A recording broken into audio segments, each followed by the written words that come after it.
Hello, I'm Richard Sher, and it's time to square off. Ladies and gentlemen, we have a great panel for you this week. Let's introduce a brand new face. She is Tarsha Fitzgerald, who is the CEO of Tarsha Fitzgerald Productions. We welcome you to the panel, Tarsha, and why you're interested in Square Off. Good morning. Happy Friday. I'm interested in Square Off because I grew up watching Square Off with my parents, my beloved parents who's now in heaven, and my grandparents. We watched it in our living room. We made it a big thing. We had some good food, good snacks, and we watched Square Off. My parents were huge fans, and now I'm excited to make them smile in heaven that I'm part of it. All right, that was nice and brief. I appreciate it. Our time is up. No, just kidding. We have talk show hosts and stars Jimmy Mathis, Andrew Langer, and ladies and gentlemen, the only original panelist still on Square Off in our 41st year. Please welcome attorney Billy Murphy. Good. Well, let's get serious. There's a very serious trend happening in the Baltimore region. This is an uptick of threats of violence against some of your children's schools. In a 36-hour period last week, the Anne Arundel County Police Department investigated 42 reports of school threats. All were deemed not credible, but according to Bridget Byrne, who is the education reporter for the Capital Gazette newspapers, quote, investigating these many threats disrupted learning and drained school and police resources. I have more numbers for you, more statistics. Tarsha, lead us off. It's very sad. It's very disheartening. I have 3 sons. We must find a way to increase mental health services, providing accessible mental health resources for these kids. I think it's mainly the main underlying issues leading to this violence. Establishing youth engagement programs, getting the youth more involved in productive activities, sports, art, job training. And we really got to reach out. The community got to come together, the churches, the businesses, the local organizations, grassroots. I mean, we got to do something. I've never seen it like this. I want to remind you, as I said before, make your comments sort of brief because we've got panels in only 30 minutes. Jimmy Mathis, what do you have to say? Well, keep it real brief. You got to pull the bad players out of the classrooms. You don't need to militarize schools. You don't need to go after the teachers, the educators. You need to pull the bad players out. We don't do that anymore. We push them through. There's no accountability when it comes to truancy, and we're seeing the same bad players doing the same bad things. It's not rocket science. According to Otis Johnson, executive director of the Johns Hopkins Center for Safe and Healthy Schools, these people want to be known because the violence is in the fear it provokes. Billy. Well, we have a false sense of what democracy is all about because we think democratizing the classroom so that everybody, no matter what their readiness to learn is, meets in the same room. No, we had a better model years ago. It was Poly, Western, Eastern, and City. They took the best of the best and they went on to great careers because they were being fed in accordance with their ability to eat. And knowledge is like eating. You know, you have to have a smorgasbord out there so you can see what your choices are. And only great schools provide that. And only great schools specialize in promoting genius behavior. We've lost that. We need to get back to that. We need to have tiered education because we can't let the people who are not ready hold back the people who are. Well, let me say this to you, Andrew, and then we want to hear from you. Wednesday morning. This past Wednesday morning at 2:20 a.m., sheriff's deputies up in Harford County knocked on this family's door, and they arrested a high school student whom they say posted this threat on Snapchat about, quote, shooting up the school This is a threat. State law, by the way, precludes my naming the arrested student and the school. Well, last week, Harford County deputies, by the way, investigated 11 school threats. Andrew, what is Well, listen, you know, I'm going to agree with Billy here. It's family lore of me getting into an argument 35 years ago with an admissions officer at Columbia about that very issue, the issue of tracking and heterogeneous versus homogeneous grouping in schools, Billy. So I'm glad you and I are very much on the same page here with this. But to me, right, there's the difference. Obviously, police have to waste resources investigating all of these threats. That's a problem. And we have to make sure that we are distinguishing between the threats that are credible and the threats that are mere pranks. Both of them need to be treated with the severest penalties that are out there. In the same way, kids who pull false alarms, fire alarms in schools, are met with swift consequences. We need to make sure that these kids are not being unpunished, going unpunished for this behavior. There have to be serious consequences. Yeah, I agree. So exactly, I can't believe I'm saying this, Billy. I agree with everything that you said in your opening statements. And Richard, to your point on the names can't be released, a lot of times the names aren't released to the principals. That's a real problem. And as far as the credibility of the threats, if I made that threat and I have no criminal past, I promise you I'd be doing jail time. If I made that threat, I would be in jail. I'm not saying that children need to be treated in the law the same as adults, but when you make that kind of threat, there needs to be real consequences. And Billy, I absolutely agree with you. Look, not every kid's going to go to school, right? And they've been demonizing tech schools for a long time. They're very good careers right now. Some kids are going to accelerate at different levels. Not one child is going to fit into all categories. And that's the problem right now, is they're just putting everybody in that same funnel and pushing them along. They're doing it under equality and fairness. But at the end of the day, it's the kids that are really paying the price on all this. All of them, the ones that are accelerating and the ones that are falling short. And when you add to that we have a mental health crisis that's unbelievable compared to any that we've ever seen in our children, because of the internet and because of cyberbullying, because of anonymity, because of all kinds of horrible behavior. And I start out by saying some of the meanest people in the world are kids, because it hasn't been bred out of them. right. And so what you see happening to kids on the internet is appalling. What they're exposed to on the internet is revolutionary in a bad way. It's not progress, it's regress. So we have to come to grips with that mental health problem that is caused by the interaction to social media and the internet. It's horrible. You can't underestimate it. Totally agree, Billy. The social media influence is on the rise. It's spreading quickly. Hold on. Since September 16th, listen to these. Anne Arundel County Police investigated 22 threats at 5 schools. Last week, Carroll County Police investigated 4 threats. Baltimore City Police, 12 threats. Howard County Police investigated 7 online threats. And Tarsha, sadly, I know you, not sadly that you graduated, but I know you were a student at Joppatown High School where a 15-year-old was shot and killed in the men's room there. And that affected you profoundly, didn't it? Yes. I spent 18 years in Joppatown. I did elementary, middle school, and high school. Played sports there. I was the first Black homecoming queen at Joppatown.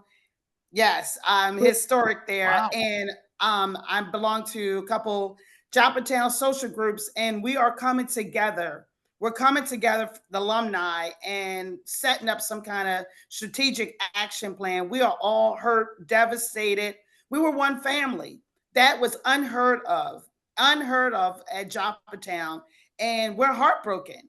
But again, the social media influence, the mental health, is on a rise. It's spreading quickly. And I spent time in Carroll County. Right after that, I lived in Carroll County. Those are 2 counties, Harford County, Carroll County, that you would never hear this. Right, My let me- parents Well, grew and up in then East- if you look at the economy, it makes it worse because 2-job families are on the rise. I mean, we've got families where both the mother and father working 2 shifts. Yeah. And one person working 2 shifts is bad enough because he's not or she's not going to have time to raise her children. Right. And so we are producing kids who are more and more lacking a sense of morality. The golden rule is not being enforced in these Absolutely. homes. And Right, it's not because they don't want to enforce it, it's because the economics don't permit them to enforce it. And so you're seeing this coming from all directions. And we are like octopuses with not enough arms to solve all of the problems. It's like whack-a-mole, and we're way behind what's happening. We're way behind it. Hey, we have to take a quick break. Good discussion. Here's the voice of Square Off, Howard Mallison. Thank you, Richard. You know, it amazes me how crazy some people drive on high-speed roads these days, weaving in and out of lanes. It's no wonder there's so many accidents. Leading Edge Auto Body and Mechanical Repair want you to know that the insurance companies cannot tell you where to take your car. Check out their reviews on Yelp and their 5-star reviews on Google. Leading Edge works on all makes and models and offers free pickup and delivery anywhere in the Baltimore area. So give them a call at 410-433-6433 or visit them at 5807 Falls Road in the heart of Mount Washington. They make your car look and run like new again. Without a doubt, Baltimore is one of the best, if not the best, diner towns in the country.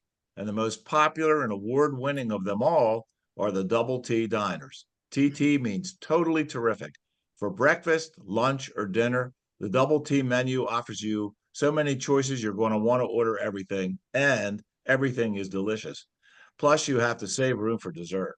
With locations on Route 40 West, Perry Hall, White Marsh, Annapolis, Pasadena, and the EC Diner in Ellicott City.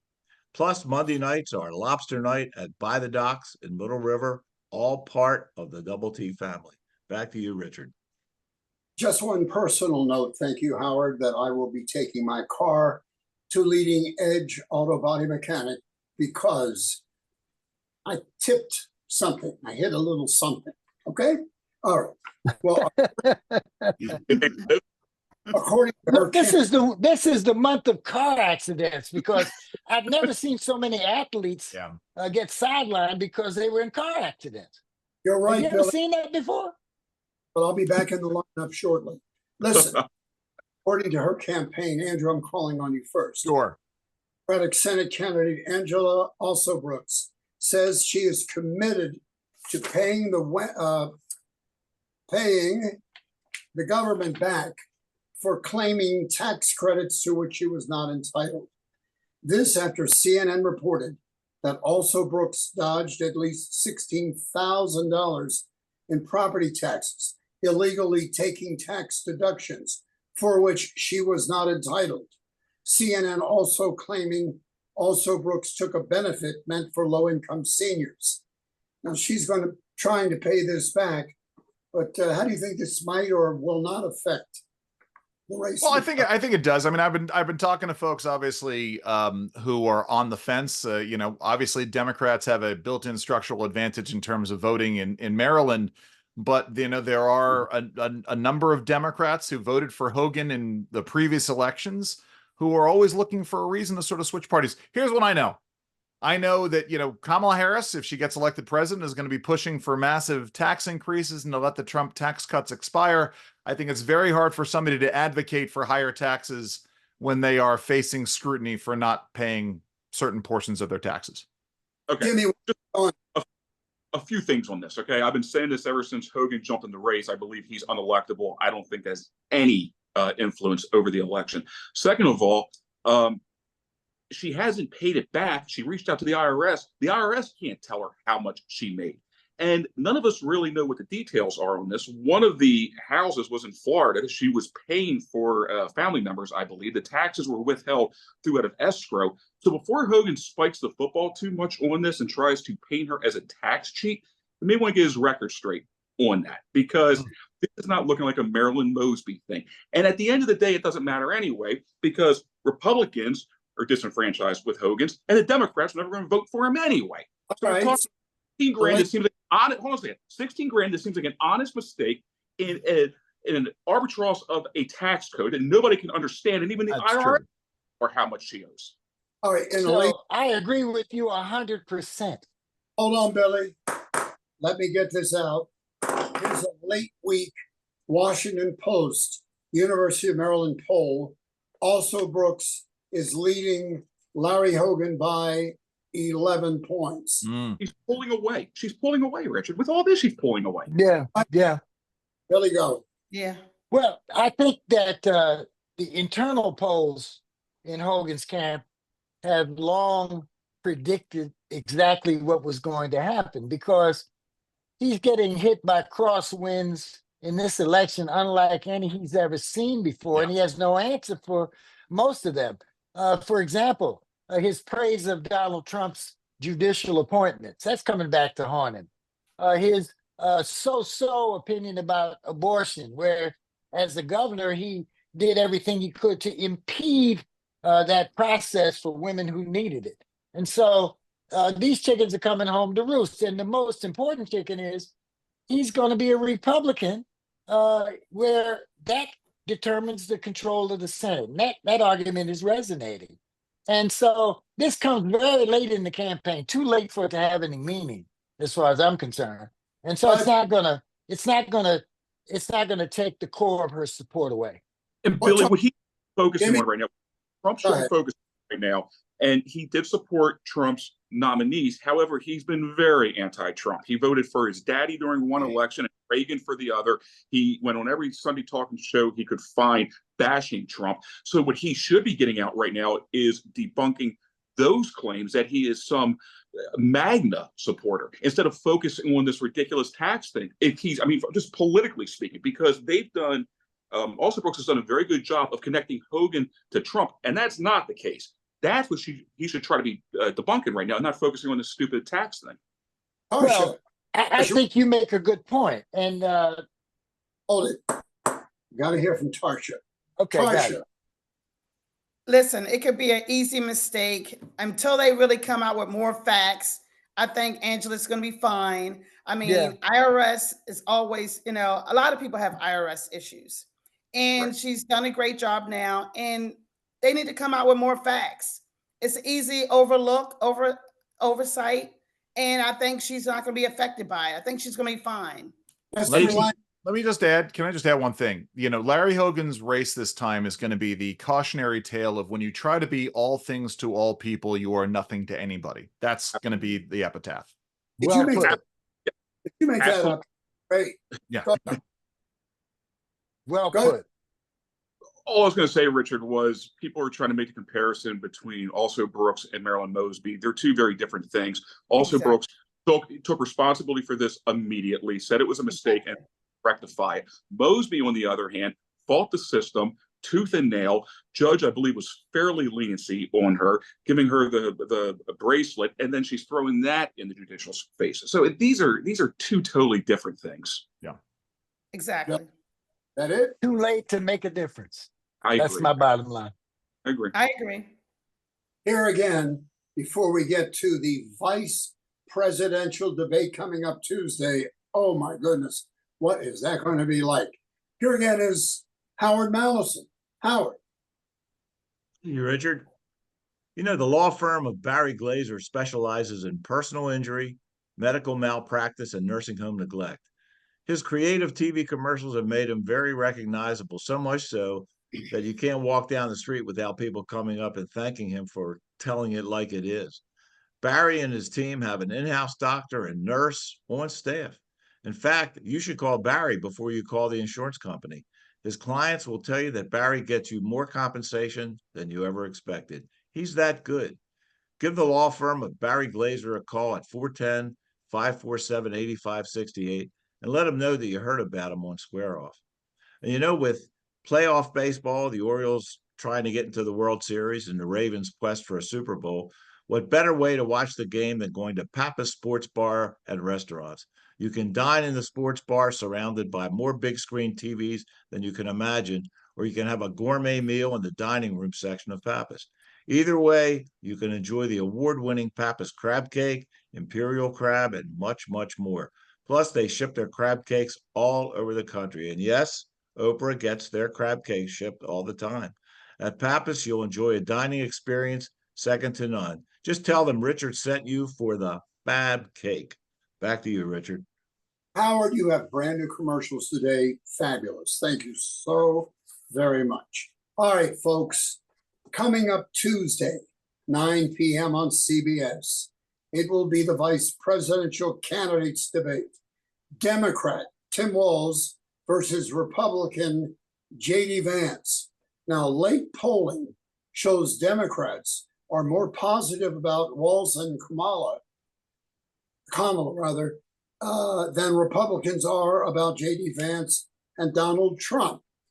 Andrew, what do you think about this upcoming firestorm of words? I am looking forward to this with great relish. Because JD Vance has a serious understanding of the policy issues that are out there and has an ability to articulate them. And I want to see the contrast between him and Tim Walz. The reality is, even with moderators who are going to be ardently anti JD Vance, he's been averaging one major media interview every day. He's used to going up against hostile media. So I'm looking forward to Tuesday night. And I'm also looking forward to the fact that I won't be up at 5 a.m. the next morning on the radio. I can wake up. I can be on the air at 9 a.m. at a more civilized hour. So, Well, I was just going to say, Richard, nobody votes for the bottom of the ticket, and there's absolutely zero star power in this. So I think it'll be lightly viewed, and I think it'll have little to no effect over the first Tuesday of November. Really? Jimmy? Nobody Billy, votes. what about this? I agree. I think it's too late in the campaign. I think the number of undecideds is de minimis at this point. And only the dumbos don't know who to vote for at this point. And, it's because what I hear some of these undecided say is just beyond ridiculous and beyond my understanding. If So you're I think, go ahead. if you're you really shouldn't be voting right now. If you're seriously undecided at this point, then you Exactly. probably. but isn't that the beauty of our system, though? Is that Hey, Well, the I'm not- beauty's in the eye of the beholder. I don't think this is beautiful. I just think this is that ignorance at work. You're not And we don't need more ignorance. We need less. decided, is that correct, Counselor? What now? You're not really undecided, right? No, hell no. Anybody with half a brain is not undecided. Haven't been undecided for months. We know what Trump is like. I mean, if you don't know what Trump really is like by now and what he really means and how he's going to operate, I feel sorry for you. and that's why he has my vote. That's why he has my vote. Tarsha, the vice president. Well, we diverge on that. What are your thoughts, Tarsha? I mean, I think public perception and image is everything. It's everything. It will definitely have a significant influence with the voters' preference, but by now you should know. And I think perception is everything. I think also media representation, is everything. And, Democrats really receive more favorable media attention and more portrayed as more reputable. Really? Yeah. And with that being said, she's absolutely right. And with that being said, it's almost a dead heat still between Harris and Trump. See, and that's why I think I'm not sure of that hold on. anymore. This is why I think that this vice presidential debate will have more significance than others in the past. Again, we're talking about votes that are on the margins here, right? We're talking about X number of voters in this county and Y number of voters in that county. And yeah, the number of undecideds may be small, but they're still out there. And I think, that we're going to, all it takes is a handful of votes here and there, 50,000 votes shifting from column A to column B in 6 states. And this election changes. All right. So will there be? Although, let me respond to that if I can, Richard. Yeah. Although I agree with you in general about that, there are things that are happening that are new and different. For example, the young vote is much more enthusiastic and is going to come out much heavier than ever before, and they're overwhelmingly Democratic. Yeah, but on the other effect hand, of- wait, let me finish. the Let me Democrats finish. have Let me make this other point lost 500,000 voter registrations in Pennsylvania. So I mean, Yeah, but- all of these things are shifting at the time. You have the numbers of African American and Latino voters that are more supporting Donald Trump than they've supported Republicans in the past.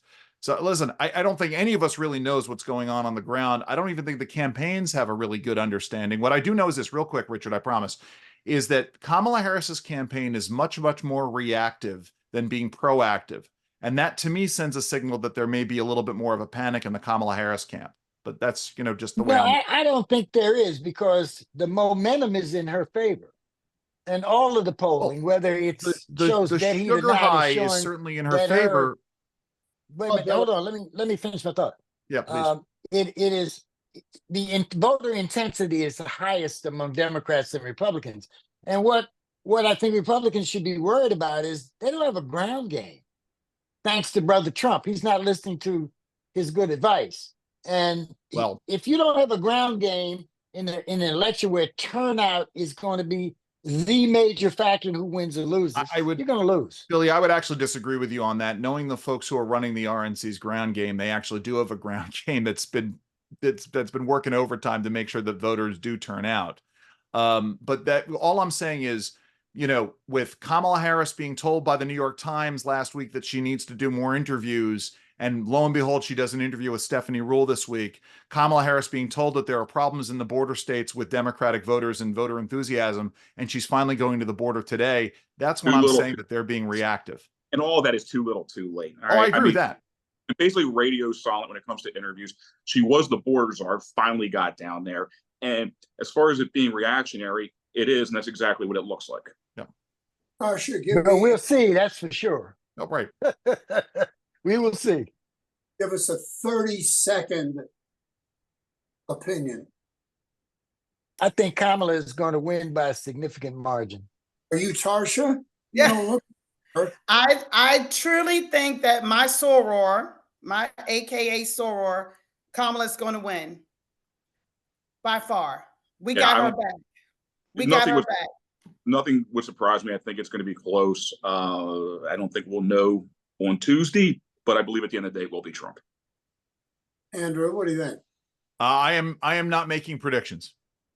How dare you? We'll give you $5,000 in gold bars in New Jersey, in a home in New Jersey. Yes, I will take that. No, this right now is anybody's game. It's a coin flip. It is. Yeah. $5,000 worth of Pappas's Fab Cakes. Oh, well, now, there you go. Okay, wow. now you're tempting me with the real deal. Wow. Who knows? All right, listen up. I want to take just a moment. Next week, I'm going to be giving you some information on how you can stop someone from bleeding out. It's part of Shock Trauma's campaign called Stop the Bleed. It doesn't take long. Your group or organization can sign up. I'll give you the details next week. As you know, I've been volunteering at the Trauma Resuscitation Unit at Shock Trauma for 14 years. So it's and really, that's real. That's real. Wow. Richard really does do that. Huh? Richard's dedicated That's to great. doing that. Mm. Billy, if I had to, I'd save your life. But before you go, I have to hear you play the drums. All right. Yes, are you going to come down and play the drums, Billy? Not this time. I'm in the process of having deep discussions with Gary Thomas about putting a band together. Woohoo! I can help you with that. I can help you with that. All right, stop. Thank you. Tarsha, great job first time. Billy, of course, you're Thank great. you. Andrew, we're so Thank happy you. to again. And Jimmy Mathis, thank you so much. Ladies and gentlemen, tell your friends and family to join us here at squareoff.net. And we'll see you next time. Once again, we square off. Bye-bye. Bye-bye.